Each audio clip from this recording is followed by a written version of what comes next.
पिछले क्लास में हम लोग 50 क्वेश्चन कर चुके थे कंप्लीट ऑब्जेक्टिव का, जो 2024 में पूछा हुआ क्वेश्चन था। आज उसके बाद हम लोग का क्वेश्चन का डिस्कशन करना है। ये पार्ट 7 है। अगर इसके पहले का पार्ट अगर आप नहीं देखे हैं तो सबसे पहले आप हर एक पार्ट को देख लें, तभी जाके इस वीडियो का बेनिफिट आपको मिलने वाला है। अदरवाइज अगर स्किप कर करके देखेंगे तो कोई भी बेनिफिट नहीं मिलेगा। चलिए चलते हैं हम लोग नेक्स्ट क्वेश्चन को हम लोग देखते हैं। सबसे 51 नंबर है।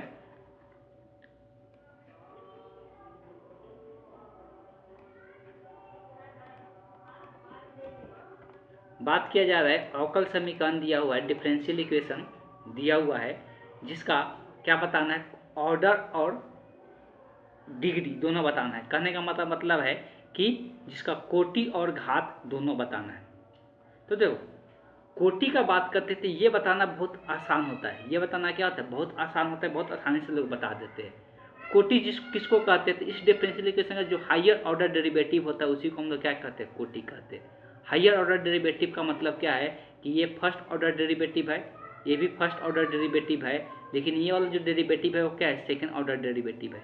जो हायर ऑर्डर डेरिवेटिव होता है वही उसका कोटि होता है। तो हायर ऑर्डर डेरिवेटिव इसका यही है, सेकंड ऑर्डर, इसलिए इसका कोटि कितना हो जाएगा, तो इस क्वेश्चन का जो कोटि होगा वो 2 हो जाएगा। अब बात करते हैं घात का। तो घात के लिए सबसे पहले देखते हैं कि जो ये डिफरेंशियल इक्वेशन है, जो इसमें डेरिवेटिव है वो किस रूप में होना चाहिए, तो पॉलिनोमियल के रूप में होना चाहिए, बहुपद के रूप में होना चाहिए।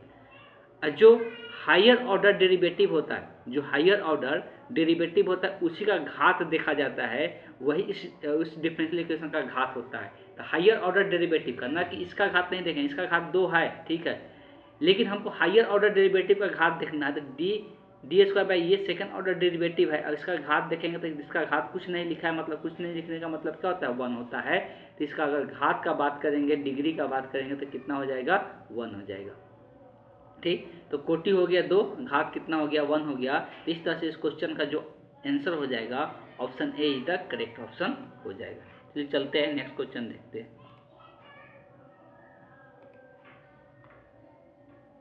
आगे है अवकल समीकरण का समाकलन गुणक निकालना है। ये बताए भी थे कि ये बहुत बार ऑब्जेक्टिव क्वेश्चन में इस प्रकार का क्वेश्चन पूछा जाता है। ऑब्जेक्टिव में इस प्रकार का क्वेश्चन बहुत सारे पूछा जाता है, ये चीज़ को हम चर्चा भी किए थे।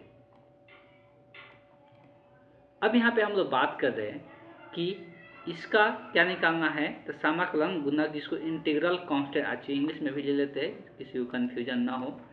इंग्लिश में क्या कहते हैं, इसको इंटीग्रेटिंग फैक्टर के नाम से जानते हैं। इसको हम लोग इंटीग्रेटिंग फैक्टर के नाम से जानते हैं। तो हम लोग इंटीग्रेटिंग फैक्टर निकालना है इस डिफरेंशियल इक्वेशन का। डिफरेंशियल इक्वेशन क्या दिया हुआ है, dy by D X plus 2y बराबर साइन एक्स है। ये डिफरेंशियल इक्वेशन दिया हुआ है। अब ये तुलना किया जाता है, कंपेयर किया जाता है। एक differential equation dy by D x जब होता है तो पी वाई बराबर यहाँ पे q होता है। इसी से कंपेयर किया जाता है। ये रैखिक अवकल समीकरण, इसको बोला जाता है लीनियर डिफरेंशियल इक्वेशन बोला जाता है, जिसको यहाँ पर p और q के बारे में बोला जाता है। ये किसका, या तो x का फलन होना चाहिए या अचर पद होना चाहिए, मतलब कांस्टेंट होना चाहिए। तो इस तरह से तुलना करेंगे तो यहाँ से p के जगह क्या है, तो y के आगे जो होता है वही p होता है। तो p का मान 2 है, और जो बराबर के इस तरफ होता है वो q का मान होता है, तो q का मान साइन एक्स है। हमको सिर्फ if निकालना है, जिसको हम लोग इंटीग्रेटिंग फैक्टर के नाम से जानते हैं, हिंदी में समाकलन गुणांक के नाम से जानते हैं। तो if का फार्मूला बता दिया गया है, e के पावर p इंटू क्या होता है, dx होता है। अब यहाँ पर p का मान रखेंगे तो p का मान कितना है, 2 इंटू क्या हो जाएगा, x हो जाएगा।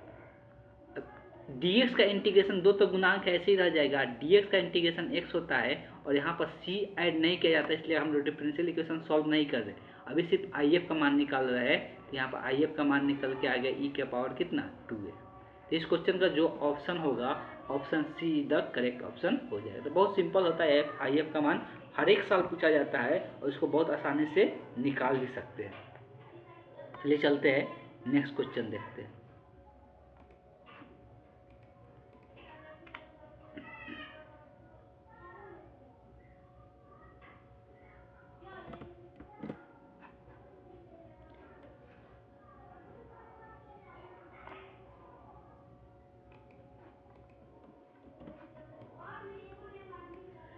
अब है अवकल समीकरण dy by D X by E के पावर एक्स वाई दिया हुआ है, तो इसका हल ज्ञात करना है। जब भी हल ज्ञात करना है तो हम लोग हल ज्ञात करने का बहुत सारे तरीका सीखे हुए हैं। अब ये किस रूप पे है और कैसे सॉल्व करेंगे ये हम ही को खुद नहीं पता है, ठीक है। तो हम लोग एक सीखे एक वेरिएबल सेपरेबल मेथड, मतलब एक्स वाला को एक तरफ कर लो, वाई वाला को एक तरफ करो, दोनों तरफ इंटीग्रेट कर लो और सॉल्व कर लो। ये दूसरा सीखे है कि समघातीय अगर अवकल समीकरण होता है, समघातीय अगर अवकल समीकरण होता है तो उस केस में हम क्या करते हैं कि y बराबर वी एक्स या x बराबर y भी मानकर हम लोग क्या करते हैं सॉल्व करते हैं, और उसको फिर से हम लोग क्या करते हैं उसको मानने के बाद क्या करते हैं फिर से partial separable variable separable method आप लाते हैं, मतलब x को एक तरफ y वाला को एक तरफ करके सॉल्व करते हैं। यह लीनियर डिफरेंशियल इक्वेशन हम लोग सॉल्व करना सीखे है। ये सब तरीका था, पहले ट्राई करते हैं। सबसे आसान पहले तरीका क्या है, सबसे पहले ट्राई करना है, देखना है कि ये वेरिएबल सेपरेबल मेथड से कहीं बन जाएगा। हो सकता है एक्स वाला को एक तरफ वाई वाला को एक तरफ कर ले, पहले यही ट्राई करना चाहिए, सबसे आसान यही होता है, तभी जाकर दूसरे मेथड पे जाना चाहिए।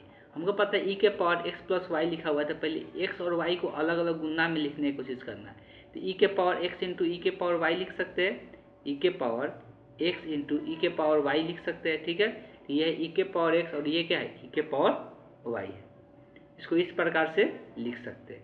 अब यहाँ पे क्या करना है कि x वाला को एक तरफ y वाला को क्या कर देना है एक तरफ कर देना, x वाला को एक तरफ y वाला को एक तरफ। अब आसानी से हो सकता है इधर जो e के पावर y जो है इधर गुना में इधर आ जाएगा, तो भाग में तो 1/e के पावर y हो जाएगा, यहाँ पे क्या हो जाएगा dy, और dx को इधर भाग में इधर गुना में भेज देते तो dx e के पावर x इंटू इधर हो जाएगा dx। अब यहाँ पर e के पावर सबसे पहले इसको ऊपर में लेके चले जाता है, तो नीचे में घात पॉजिटिव होता है, ऊपर लिखते तो घात क्या हो जाता है निगेटिव हो जाता है।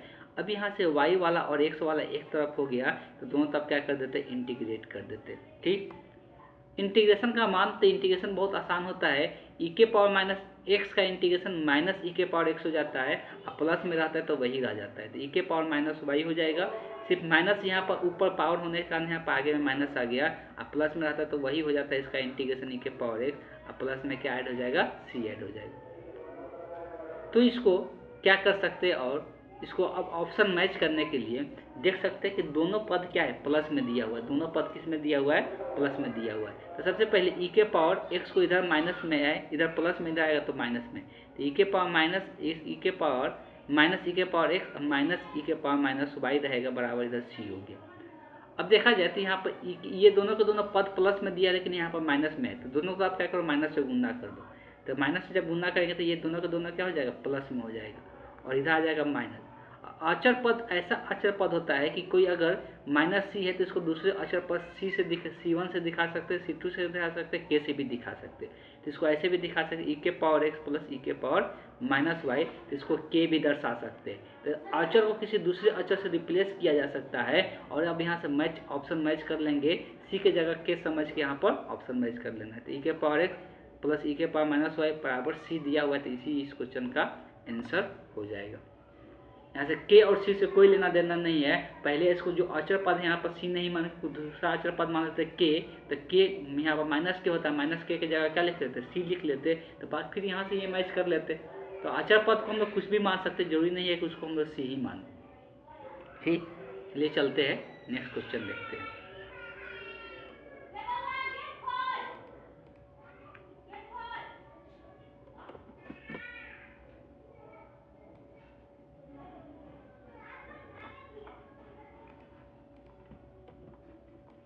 अवकल समीकरण का यहाँ पर भी हल ही निकालना है, और यहाँ पर भी दिख रहा है वेरिएबल सेपरेबल मेथड से आसानी से सॉल्व कर सकते हैं। dy बाई डी एक्स बराबर दिया हुआ है y बटे एक्स। आसानी से इसको x वालों को एक तरफ, x वालों को हमेशा dx यहाँ नीचे है तो हमेशा x वालों को राइट हैंड साइड में ही रखते हैं, तो y को इधर लेकर आएंगे तो y इधर गुना में कहलाएगा, ऊपर है तो इधर आ जाएगा, तो भाग में आ जाएगा 1 बटे वाई डी वाई, यहाँ बचेगा 1 बटे एक्स, इधर चला जाएगा dx। अभी x वाला y वाला एक तरफ हो गया, तो दोनों तरफ क्या कर देंगे इंटीग्रेट कर देंगे।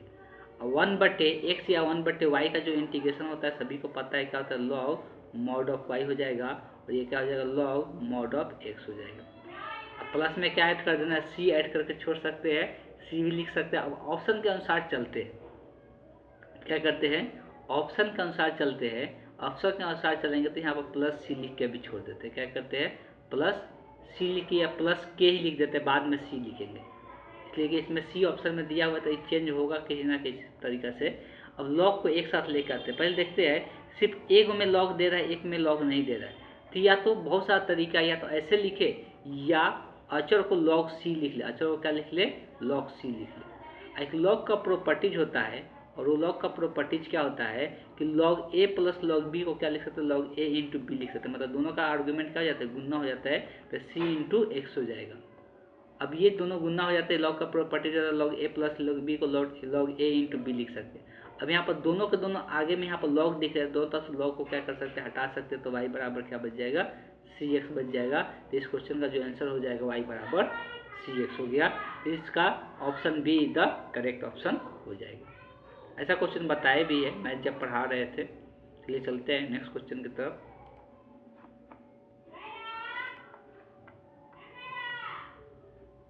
फिर से एक समाकलन गुणक निकालने के बाद दे दिया, इंटीग्रेटिंग फैक्टर ज्ञात करने के लिए दे दिया। तो ये एक नहीं दो क्वेश्चन ऐसा मिल गया, पहले ही बदले से कि ये ऑब्जेक्टिव क्वेश्चन में बहुत पूछा जाता है, इसलिए आना चाहिए निकालने।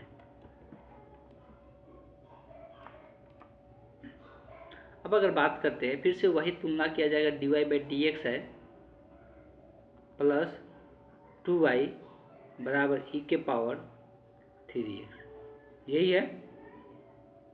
अब अगर बात करते हैं यहाँ पे, तो फिर से वही तुलना करेंगे, यही जनरल डिफरेंशियल इक्वेशन होता है, dy by D X plus P Y बराबर क्यू। तो यहाँ से सेम वही चीज़ें यहाँ पर दिया हुआ है, सेम ही क्वेश्चन दे दिया, ये तो कुछ अलग कहा है यहाँ पे।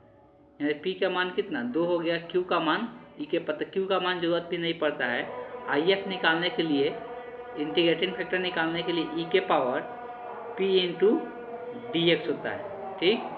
तो ई के पावर पी का मान यहाँ पर कितना हो रहा है, तो 2 हो रहा है, 2 इंटू डी एक्स हो जाएगा।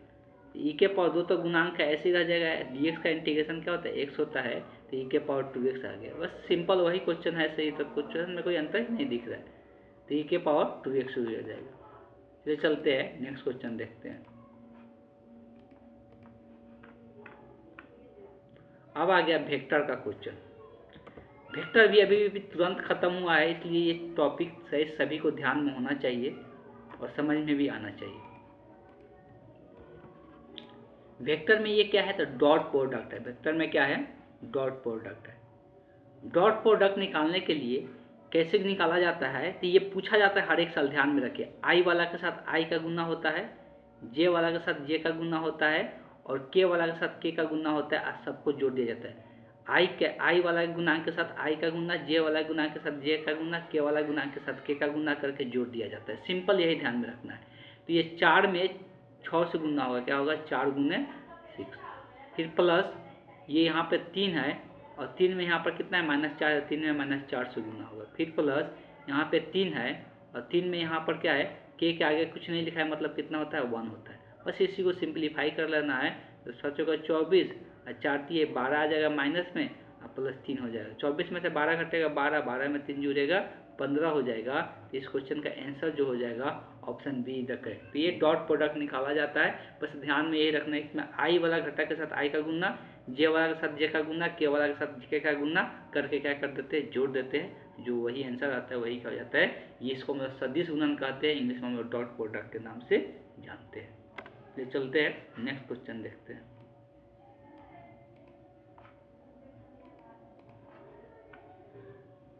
अब यहाँ पे आगे दिया है क्रॉस प्रोडक्ट। अभी हम लोग डॉट देखे, दूसरा दिया है यहाँ पे क्रॉस प्रोडक्ट निकालने के लिए, अदिश गुणन।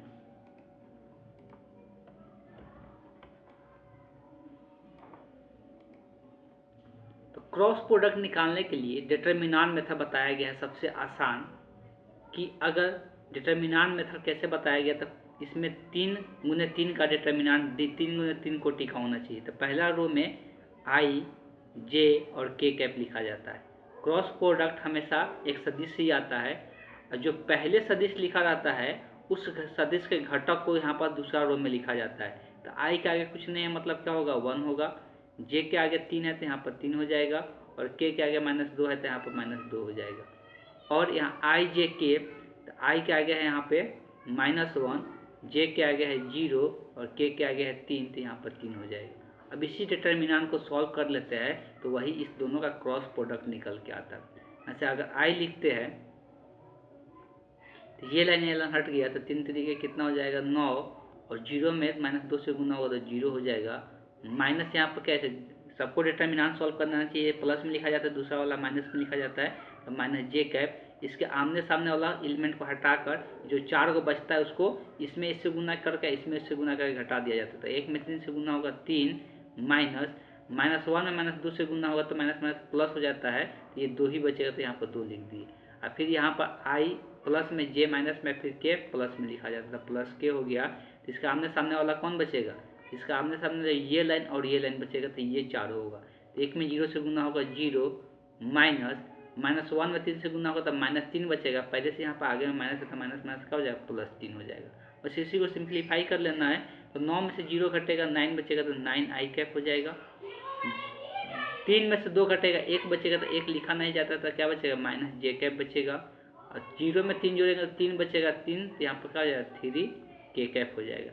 तो इस तरह से इस क्वेश्चन का जो आंसर हो जाएगा 9 आई कैप माइनस जे कैप प्लस 3 के कैप हो जाएगा। तो इस तरह से क्वेश्चन, और इस क्वेश्चन का जो ऑप्शन है उस option A is the correct option हो जाएगा। तो ये तरीका होता है क्रॉस प्रोडक्ट निकालने का डिटर्मिनेंट रूप में लिखकर। ये चलते हैं हम लोग नेक्स्ट क्वेश्चन देखते हैं।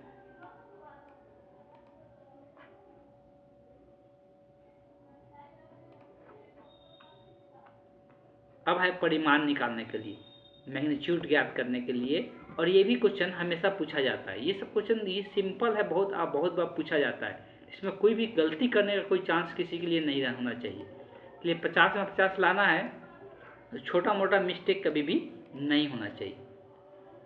तो परिमाण, किसी भी सदिश का परिमाण कैसे निकलता है, अगर कोई एक सदिश दिया रहता है I cap plus B J cap plus C K cap दिया रहता है, और इस सदिश का बोल दिया जाए परिमाण को इस प्रकार से दर्शाया जाता है, तो परिमाण का मतलब होता है जो घटक होता है उसी को स्क्वायर करके क्या करते हैं जोड़ देते हैं, और जोड़ के रूट निकाल लेते हैं, तो वही उसका परिमाण होता है। अब इस तरह से अब इस क्वेश्चन का देखेंगे तो इसका घटक 1 -1, आगे में यहाँ पर कुछ नहीं लिखा जाता तो 1 1 होता है, तो यहाँ पर 1 माइनस साइन है तो माइनस साइन के साथ लेना है, यहाँ पर -1 यहाँ पर -1, तो 1 का स्क्वायर प्लस -1 का स्क्वायर प्लस -1 का स्क्वायर, तो सब का स्क्वायर होगा, माइनस का भी स्क्वायर होगा तो प्लस में हो जाएगा, तो 1 + 1 + 1 हो जाएगा, तो जोड़ के कितना हो जाएगा √3 हो जाएगा। तो इस क्वेश्चन का जो आंसर हो जाएगा वो कौन सा हो जाएगा, option A is the correct option हो जाएगा। चलिए चलते हैं नेक्स्ट क्वेश्चन देखते हैं।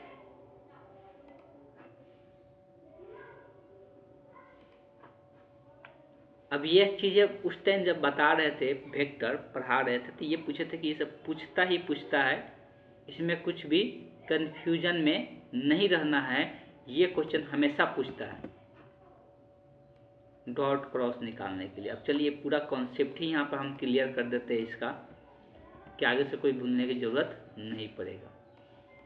सबसे पहला चीज,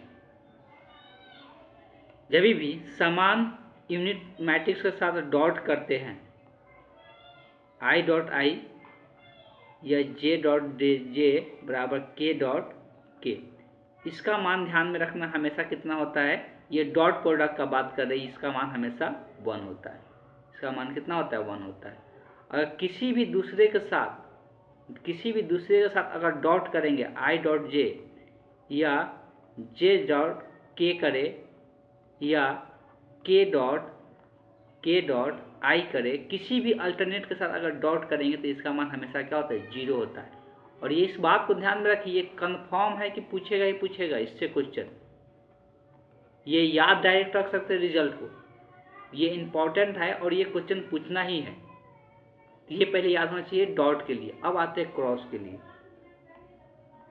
अगर सेम सदिश के साथ क्रॉस होता है, मात्रक सदिश है ना ये यूनिट वेक्टर जिसको बोलते हैं, अगर क्रॉस होता है तो इस क्रॉस के केस में ये क्या होता है 0 होता है। क्रॉस वाला केस में क्या होता है, इसमें डॉट, इसमें 1 हो रहा था, इसमें क्या होता है ये 0 होता है। लेकिन अगर अल्टरनेट में होगा आई क्रॉस जे का मान क्या होगा, या जे क्रॉस के का मान क्या होगा, या के क्रॉस आई का मान क्या होगा, तो ये 0 नहीं होता है, ये सदिश होता है। सदिश में इसको छोड़कर कुछ ना कुछ आएगा। उल्टा भी लिख सकते हैं, जे क्रॉस आई का मान क्या होगा, इसको भी उल्टा लिख सकते हैं k क्रॉस j का मान क्या होगा, इसको भी उल्टा लिख सकते हैं i क्रॉस k का मान क्या होगा। अब देखो ये सब में इसको i और j लिखा हो तो कौन छूट रहा है, k छूट रहा है, तो यहाँ पर k आएगा, लेकिन प्लस आएगा कि माइनस आएगा यही डिसाइड करना है। यहाँ पर कौन छूट रहा है i, तो यहाँ पे i आएगा, यहाँ पर कौन छूट रहा है j, तो यहाँ पर j आएगा, यहाँ पर कौन छूट रहा है k, तो k यहाँ पे आएगा, और यहाँ पे कौन छूट रहा है, तो यहाँ पे i छूट रहा है तो i आएगा, यहाँ पे कौन छूट रहा है j छूट रहा है तो j आएगा। अब साइन कैसे देते हैं, तो साइन देने के लिए एक तरीका बताए थे कि एक सर्कल ड्रॉ कर लेना है, इसमें क्या करना है एंटी क्लॉकवाइज में डायरेक्शन ऐसे डाल देना है, एंटी क्लॉकवाइज में यहाँ पर मान लेना ये i है और ये j है और ये k है।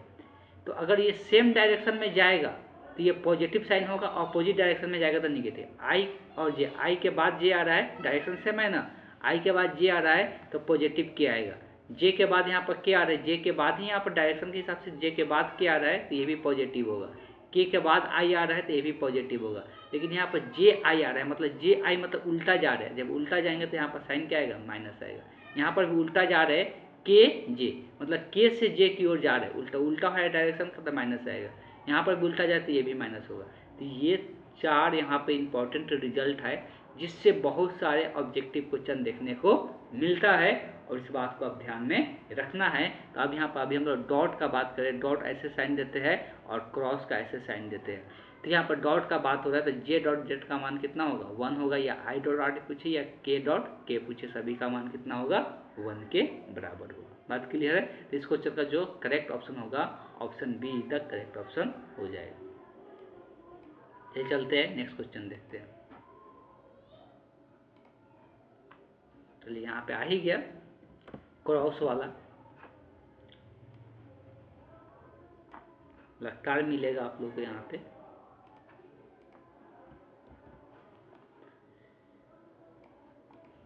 जे क्रॉस आई बोला है, जे क्रॉस आई। यहाँ पर सिंपल यहाँ पर बताया था कि पहले थर्ड से ड्रॉ कर लेना है, 3 को डायरेक्शन देना है, एक जगह आई लिख लेना है, एक जगह जे लिख लेना है, एक जगह के लिख लेना है।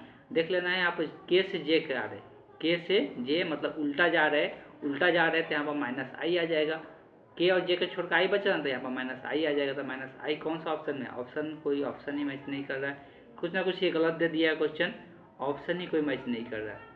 ये माइनस आई कैप होना चाहिए, जीरो तो होगा नहीं, क्रॉस होता है तो क्रॉस होता है, जो क्रॉस में जीरो नहीं होता है। तो इस तरह से ये क्वेश्चन में ऑप्शन यहाँ पर गलत दिया हुआ है, ये माइनस जे होना चाहिए, तब जाकर option A the correct option हो जाएगा। बात समझ में आया। तो ऑप्शन यहाँ पर गलत दिया हुआ था, तो ये इसका करेक्ट ऑप्शन हो जाएगा। चलिए चलते हैं नेक्स्ट क्वेश्चन देखते हैं।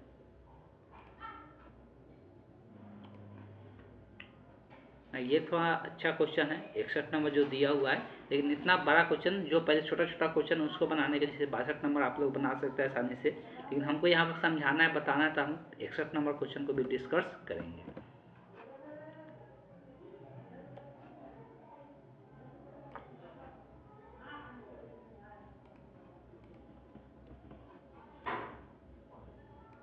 चलिए तो इसको सिंप्लीफाई करते हैं, डायरेक्ट क्वेश्चन है यहाँ पे चलते हैं।